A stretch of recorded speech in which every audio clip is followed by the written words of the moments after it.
Newswatch starts right now.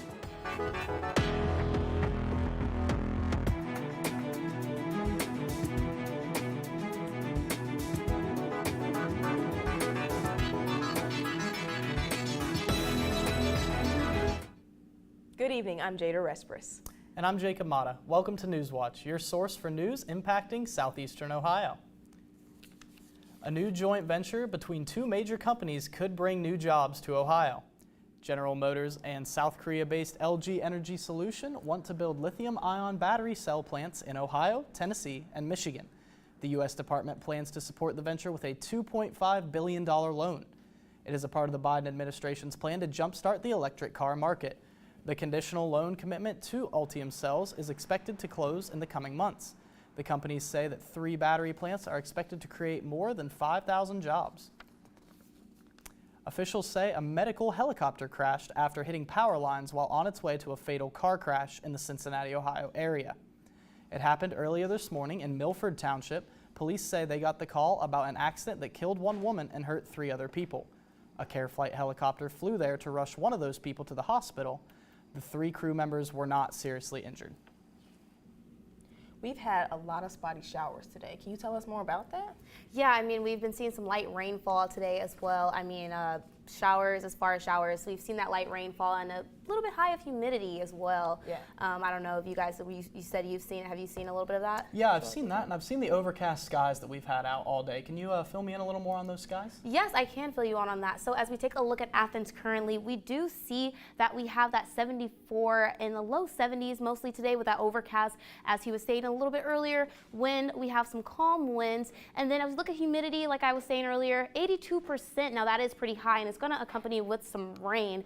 And looking in further into Athens right now and looking across the region, we do see that Athens is at 75, and then we've got Parkersburg right next to it, 72, and Lancaster over there at 75 right over here. And those all have been in the cooler 70s, and that is because of this rain we have been seeing coming from the west and traveling on down east, and that rain is going to pick up a lot more further down south specifically, and that's what's going to cause this flood watch we are currently seeing just south of Athens. Now this flood watch could pick up and possibly pick up along the way Athens County, Washington County, and Wood County as things develop, but I will talk about that and how it will trend and turn into possibly a flood watch within the next 24 hours. So stay tuned for my full forecast coming up soon. Lawmakers in West Virginia's Republican majority are attempting to advance legislation that would ban abortions in the state, with few exceptions. The bill would have banned abortion in almost all cases and makes performing the procedure a felony. Physicians who provide abortions could face 3 to 10 years in prison. The bill passed through the House Health Committee and will now go on to the judiciary. Townships in Ohio's Appalachian counties are in the process of deciding how to spend their portion of the $500 million in federal pandemic funding provided through the state. Newswatch reporter Claire Shiopita takes a closer look into how some counties plan to use this money and the obstacles they still face. Transformational regional change.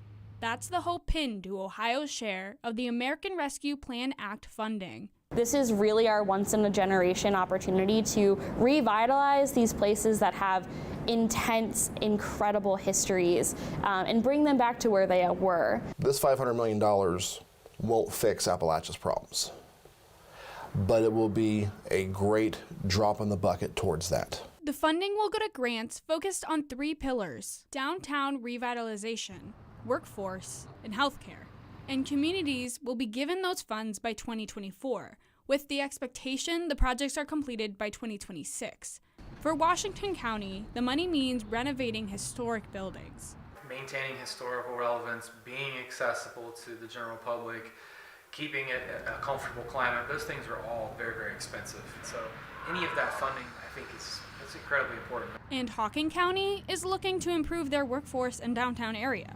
So we've talked about everything from internship programs for workforce development, housing, bike paths for connectivity across the county, giving all of our residents an opportunity that sometimes we've missed out on. But county officials are concerned with a combination of obstacles. If there's a lot of confusion about whether the rule is being vague is a good thing or a bad thing. I think for communities like ours, it's definitely a good thing. For people who don't know where to start, it's probably bad. Officials fear smaller communities lack the experience to put together effective grant applications, and finding developers to complete these projects may be a struggle, especially with Intel coming to Ohio. If they want us to spend, $500 million during the same 3 to 5 years that Intel is being developed, at least around here, it's going to be a problem. So, economic development officials say they're focusing on collaboration. Everybody was coming up with essentially the same things that need to be addressed. So there's this cohesiveness instead of everybody trying to operate in silos separately from each other. Ohio Appalachian communities hoping to use a historic opportunity to create generational change. For Newswatch, I'm Claire Chiopota. We've asked for specifics on the timeline for the grant application process and what guidelines communities must follow, but the Ohio Department of Development and the Appalachian Regional Commission have not responded to our request for clarification. Coming up, new details about the Supreme Court's decision to overturn Roe v. Wade, how the leaked draft impacted the court's decision. And flash flooding in St. Louis leaves people stranded, how first responders are acting while extreme heat covers most of the country. These stories and more when Newswatch returns. On Nova, Universe Revealed. Humans have been looking up at the stars for millennia, yet we don't really know what's out there. What are the chances there is advanced life? There are planets in their billions in our galaxy alone. Which universe do we live in? Lots of planets with life, or are we truly alone? Alien Worlds on Nova. Wednesday at 9 on WOUB. On America Outdoors. I'm in West Virginia, in the heart of Appalachia, a region whose magnificent mountains and verdant forests have shaped an outdoor way of life that goes back generations. You might think this place is stuck in the past, but travel these roads long enough and you'll see what's most exciting is what lies ahead. Tuesday at 9 on WOUB. Across the planet, in every desert, plants have found ways to not only survive, but flourish.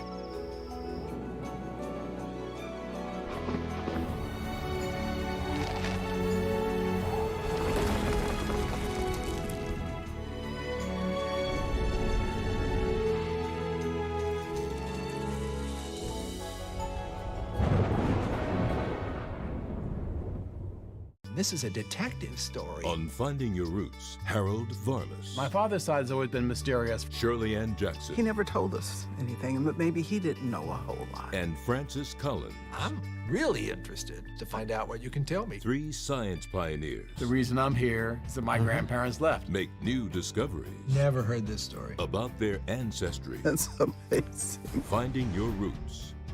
Tuesday at 8 on WOUB.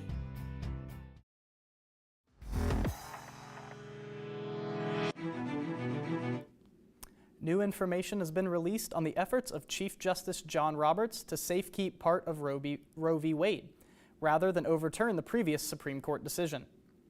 Multiple sources familiar with the negotiations say Roberts was making his case to fellow conservatives, and there was hope that it would work since Roberts persuaded other justices to switch their votes in the past.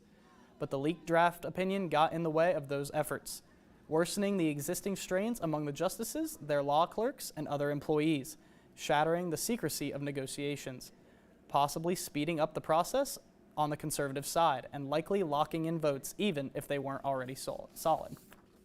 First responders in rafts are rescuing stranded people in St. Louis today, after historic flash flooding spread across the area, leaving 1 person dead. Mike Valerio reports on temperatures reaching as high as 109 degrees. As historic flooding spread across the St. Louis area, a child rescued by raft, floodwater surrounding cars throughout the neighborhood. Zooming in, a dog and child hanging on to 2 people wading through the water. The torrential and record-breaking rainfall led to St. Louis's wettest day ever recorded. It was very scary, overwhelming, too much. So all you brought with you is what you were wearing. That's correct. Pets in tow, as city fire personnel said they checked about 18 flooded homes in the Ellendale neighborhood, rescuing at least 6 people and 6 dogs by boat. Parts of I-70 also flooded. So I woke up and there was a couple feet in and it just kept going up. In the Pacific Northwest, excessive heat warnings moving in, with temperatures in some places possibly reaching 109 degrees. Seattle expecting a high of 92 today, its average 79.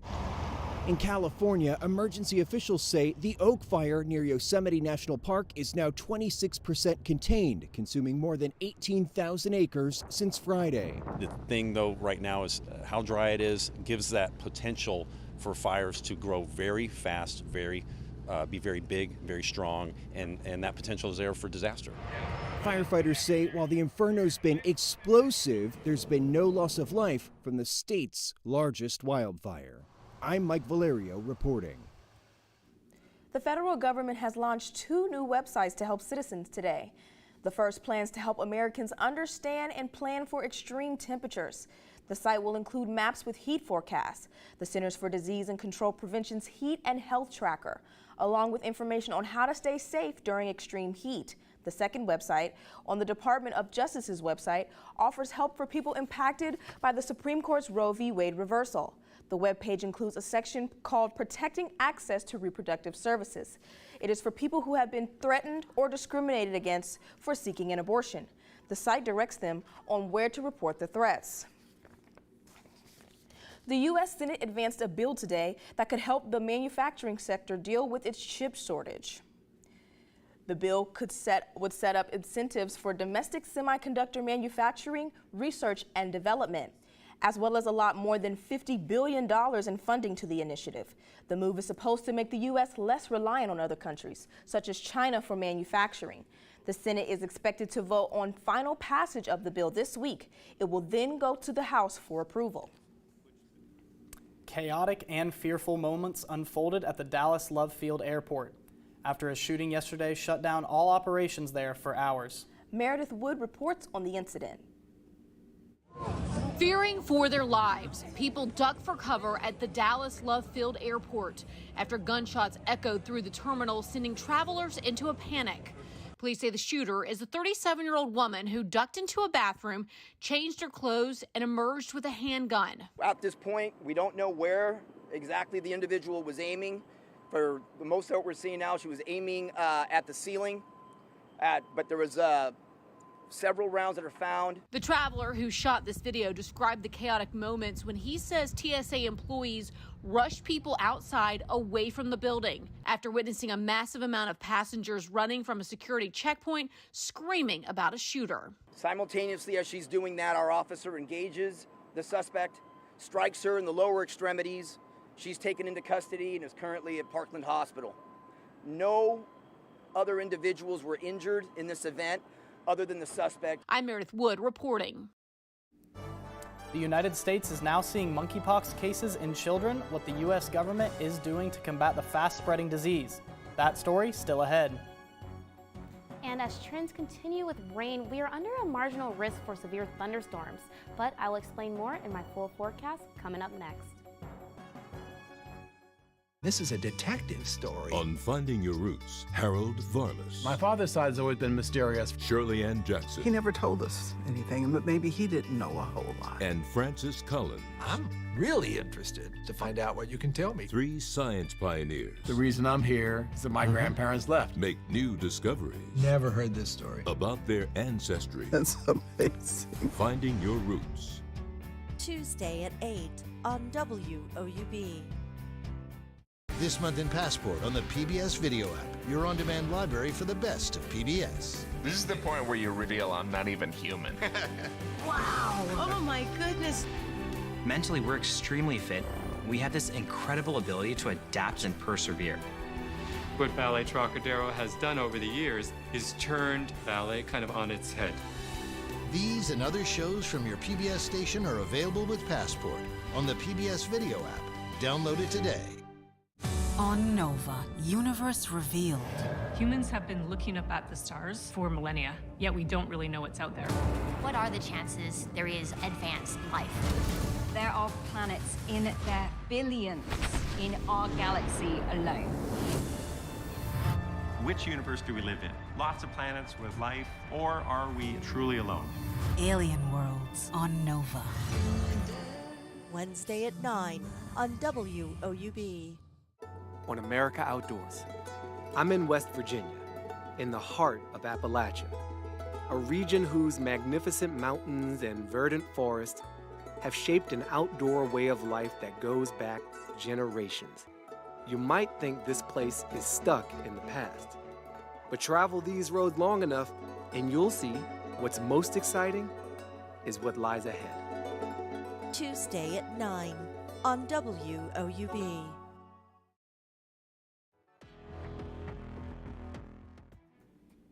And welcome back to Newswatch. I'm forecaster Silver Barker. Now, as we look at the local radar, we do have a little bit of rain that is coming from west and traveling further towards east, mostly in the south region though, just a little bit below Athens. And to look at that on our satellite radar, again, that cloud movement is coming from St. Louis and it's pushing on further down. Now it's coming from St. Louis and pushing further down over here to Ohio. And in St. Louis, I want to talk about there, they had 7 inches of rain. That is a ton of rain. Now that stationary front could possibly push along and we could be seeing that travel on to Ohio where we can see a bit of that rain coming here towards us. Maybe not 7 inches, but somewhere along those lines. And that stationary front that I was talking about, to look on a larger scale, that is what we're seeing here. So that means we have a front that's not really moving, it's just staying in one place for the most part, and that's where that flood watch comes in, and that's the reason for all that rain we've been seeing and so much rainfall that's going to continue to develop within, depending on how trends continue. Athens could be joining Athens County along with Washington County and Wood County right over here, as you can see. And then looking at Athens tonight, we have an overnight low of 67, but then we look and we see that 40% chance of rain showers. So like I said, that stationary front that's bringing that rain is going to bring a little bit of rain tonight, that 40%, which could increase going on further as I talk about. And looking at Athens tomorrow, 82 is our high, 70 is our low, 90%. Now that 40% that we have tonight is going to jump up to that 90%, and that is definitely going to bring along some rain clouds and rain showers for you guys. And to look at that and see where our pressure goes, like that stationary front that I was talking about, that's bringing that warm pressure, but we also got that, those warm fronts, but we've also got that low pressure coming in, and that low pressure is bringing those cloudy skies and those rain clouds coming along. So mostly cloudy skies tomorrow. That's why we're going to see 82 as the highest we could possibly get. And as we continue and looking over in tomorrow night, following that trend, it's going to continue. That stationary front still not moving, still going to bring along a lot of rain, and that rain is going to be in the light to medium coverage area of rain, but that red is going to move, and then we see right here that is where the southeast going into Virginia, we've got that red little area that tells us that that rain is going to continue, which is why Athens could be joining on that flood watch that is south of Athens. And looking at our 3-day outlook, you see Wednesday we've got that 90%, but Thursday and Friday is still a chance of rain as well. That's that stationary front again coming on in to let you guys look at it. 90% Wednesday, 70% Thursday, and then a Friday we have 50% chance of showers. So 82, 83, and 80, it's staying in the low 80s for mostly the 3-day outlook and coming up. And as we see, and it continues into the weekend, you can see it's still going to be a lot of rain Sunday, Monday, Tuesday. Saturday, it looks like we're getting that break with that 79. However, still a lot of cloud movement going on there on that day as well. But then Sunday, we've got 30%. Monday, 60% of thunderstorms. So it looks like a lot of rain movement, rain activity, cloud activity throughout this week. So if you have plans, please be on the lookout for that. Like we said, if you're in a car and you're moving and high water's on the ground, then make sure to turn around and don't drown. So definitely head on back and be careful with your traveling movement Monday and Tuesday. So even Jacob and Jada, if you guys have any plans, be on the lookout for that coming up later into the week as well.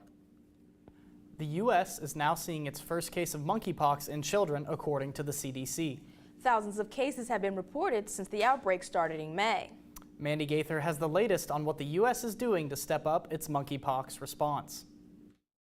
Close to 3,000 monkeypox cases reported in the U.S. since May, but top U.S. health officials believe there are many more.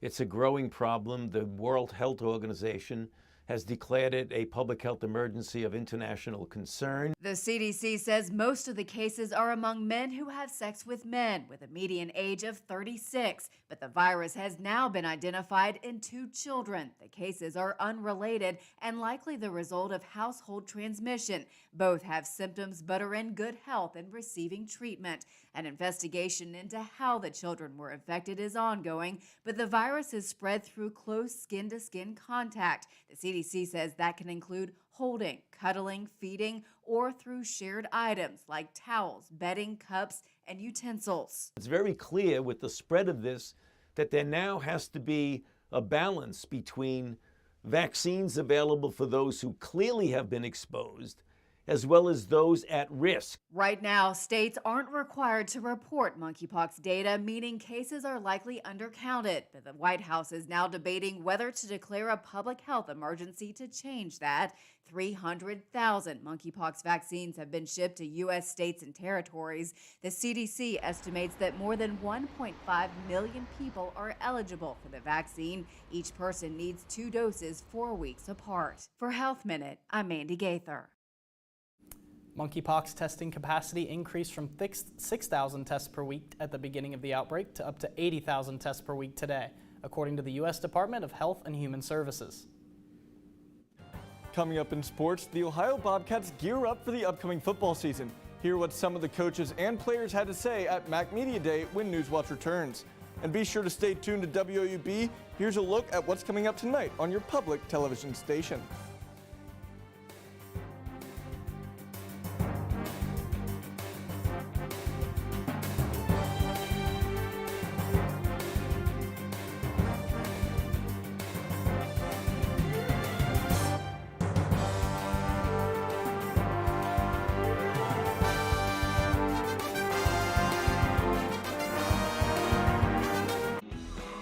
On country music. There was this saying, blues had a baby and they called it rock and roll. And I always said, yeah, and I think the daddy was a hillbilly. 2 new careers are launched in Memphis. When it comes to music, Memphis has always had a little more soul. It's in the gumbo down there. And 2 legendary women come to Nashville. When you hear her sing, you feel the emotion in every lyric. When country music continues. Thursday at 9 on WOUB. WOUB is recognizing members of our Cornerstone Society. The Cornerstone Society is a group that wants to ensure the future of public media in our region. It includes people across our area who value news, entertainment, and cultural programming, as well as the educational services WOUB provides. Also included are graduates of Ohio University who took part in the WOUB Student Professional Development Program. Thanks to the Cornerstone Society for their generous support. To learn how you can be involved, email woub@woub.org. Next time on Antiques Roadshow, who's a model king of the monsters? Godzilla has become the ultimate pop icon. The monsters like Frankenstein, Dracula, the market has come down a little bit on those model kits versus while Godzilla is appreciating because just how cool is Godzilla? Everybody loves Godzilla. He's my favorite. Find out more next time on Antiques Roadshow from the Hotel Del Coronado in Coronado, California. Monday at 8 on WOUB. This is a detective story. On Finding Your Roots, Harold Varmus. My father's side's always been mysterious. Shirley Ann Jackson. He never told us anything, but maybe he didn't know a whole lot. And Francis Collins. I'm really interested to find out what you can tell me. 3 science pioneers. The reason I'm here is that my grandparents left. Make new discoveries. Never heard this story. About their ancestry. That's amazing. Finding Your Roots. Tuesday at 8 on WOUB.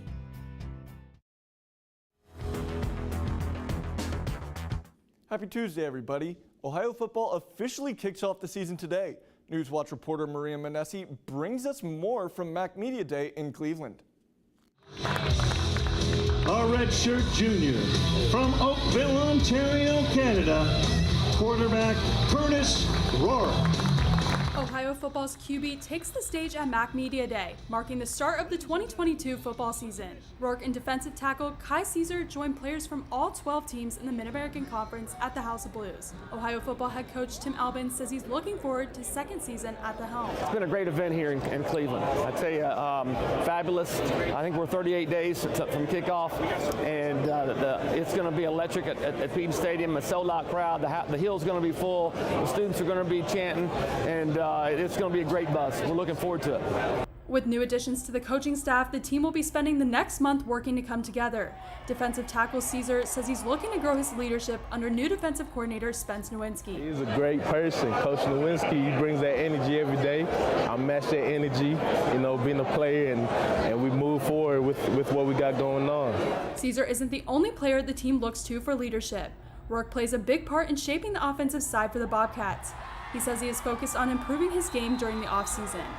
Just being more confident in my abilities. I know I have a lot to offer, but I know I have a lot of teammates around me that can help bring out the best. So just being confident and stuff on the field, and that will bring some wins, hopefully. Ohio is excited to get back in the swing of things and return to action in its home opener on September 3rd. Reporting for Newswatch, I'm Maria Manesi in Cleveland. Both Rourke and Caesar look to bring their leadership to an already experienced roster in 2022. The Mid-American Conference has its preseason conference rankings. The Bobcats were selected to finish 4th in the East Division, with conference rival Miami projected to finish 1st. Ohio received 0 first-place votes. Northern Illinois is projected to win the West and the MAC title. 24 media members that cover the league vote on the preseason rankings. Athens High alumnus and Cincinnati Bengals quarterback Joe Burrow is undergoing surgery to remove his appendix. According to NFL.com's Ian Rappaport, Burrow came down with appendicitis. He'll miss some of Cincinnati's training camp. The surgery comes a little over 2 weeks before the Bengals open their preseason against the Arizona Cardinals. Kyle Ratliff continues to bring home awards after his season with the Copperheads. His performance this season has him named the Gary Henshin Player of the Year for the GLSCL South Division, as well as the Ron Miller Top Player Prospect for the South Division. Ratliff finished the campaign batting .328 along with 34 RBIs and a franchise record 11 home runs. This gives him the GLSCL record for home runs in this season, puts him 2nd in RBIs, and ranks him in the top 5 for batting average. So guys, obviously not the season the Copperheads wanted, but Ratliff has been a shining star for the Copperheads this season. For sure, with him winning Player of the Year, it's really just an extra touch on a great season that he's had. And I totally agree. And with him winning Prospect of the Year of the South Division, I mean, he took the Copperheads to another level. Yeah, it'll be exciting to see where Ratliff can go for his future in baseball. All right, thanks, Jack. A new Oxford English dictionary is coming, focusing on English words and phrases commonly used in the African American community. The Oxford English Dictionary claims it will take 3 years to create. The OED is partnering with Harvard University professor Henry Louis Gates Jr., serving as the editor-in-chief. Definitions and pronunciations for different AAE words will be included. The new dictionary will use examples of historical speeches and writings to spread light on language that has been obscured by history. And as we head into this evening, 67 is our overnight low, 40% rain showers. So if you do have evening plans, just be on the lookout for that, and definitely try to be in sheltered areas as well. And continuing on, Athens tomorrow starting out will be at an 82 for temperature high. Temperature low will be at 70, 90% rain showers. So definitely, again, continue that shelter from tonight into tomorrow morning. And if you have any plans, try to keep it light. And our 7-day outlook, mostly rain, a lot of rain activity going on throughout the week. And again, if you do have plans, really try to plan accordingly to that rain as well for this week. And that does it for our broadcast this evening. Thanks for watching. I'm Jada Respers. And for Silver Barker and Jack Demler, I'm Jacob Mata. Stay tuned for the PBS NewsHour coming up next. And remember, you can find the latest news anytime at WOUB.org. Have a great night.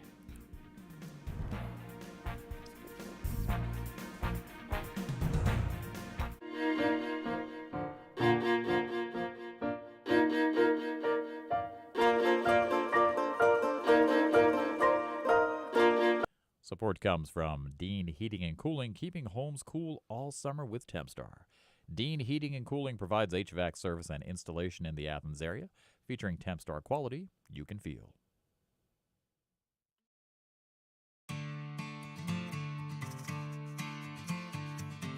Support comes from Visit Athens County. More information can be found at AthensOhio.com.